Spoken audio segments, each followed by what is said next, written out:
भारताचे एक सार्वभौम समाजवादी धर्मनिरपेक्ष लोकशाही गणराज्य घडवण्याचा व त्याच्या सर्व नागरिकांस सामाजिक आर्थिक व राजनैतिक न्याय विचार अभिव्यक्ती विश्वास श्रद्धा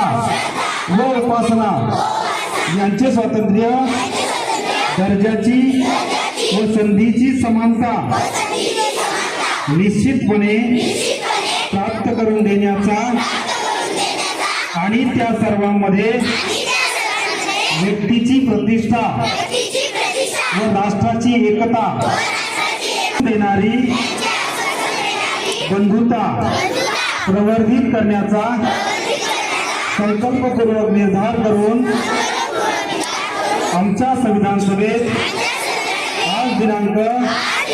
26 नोव्हेंबर 1949 रोजी